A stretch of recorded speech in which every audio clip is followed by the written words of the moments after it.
এটা একটা নতুন এই হেমেন মজুমদারের এই ছবিটা করব।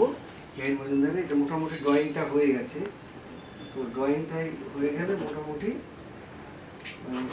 সেগুলো দিয়ে রাখছি মোটামুটি কোন জায়গাটা কালোটা কোন জায়গায় বেশি থাকবে, ডেট বেশি থাকবে। তো